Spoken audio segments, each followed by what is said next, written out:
এলএলপির একটা ফাটাফাটি রেজাল্ট হয়েছে। আজকে সেই রেজাল্টটা আমরা সরাসরি এই বাবুর মুখ থেকে শুনে নেব। বাবু, তোমার কি নাম রয়েছে? আমার নাম সায়ন মাইতি। সায়ন মাইতি। আচ্ছা, এখানকার ঠিকানাটা কি আছে? ময়না চাঁদিবেনিয়া গ্রাম। ময়না চাঁদিবেনিয়া সায়ন এর বাড়ি। তো তোমার কি কি সমস্যা ছিল? আমার এই গলার বাম পাশে একটা টিউমার হয়েছিল। সেই টিউমারটা একটু লাগতো, ব্যথা ছিল সাইড, আর খোলা ছিল এতটা। কিন্তু এই ঔষধটা খেয়ে আমার খুব ফাটাফাটি রেজাল্ট হয়েছে। আচ্ছা, তো কতদিন আগে পর্যন্ত ছিল এটা? 4 মাস আগে। 4 মাস আগে ছিল এটা খাওয়ার আগে? হ্যাঁ।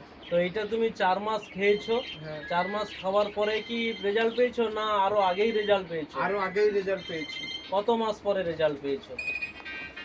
1 মাস। 1 মাসের মধ্যে তুমি রেজাল্ট পেয়েছো। বাহ, খুব সুন্দরভাবে আমরা জানলাম।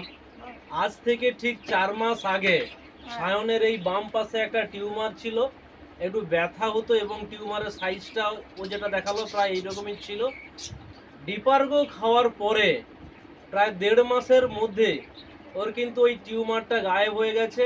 এখনো পর্যন্ত এই 4 মাসে খাচ্ছে এবং কিন্তু এই টিউমারটা আর ঘুরে আসে না বা আর একেবারেই নেই। আমি কি ঠিক বলেছি? হ্যাঁ। তো অসংখ্য ধন্যবাদ এই ভিডিওটা করার জন্য, এবং ধন্যবাদ জানাবো আমাদের দেব কেয়ারকে এবং ডিপারগোকে, যে অসাধারণ প্রোডাক্টটা সায়নের ক্ষেত্রে এত সুন্দর রেজাল্ট এনে দিয়েছে। নমস্কার। নমস্কার।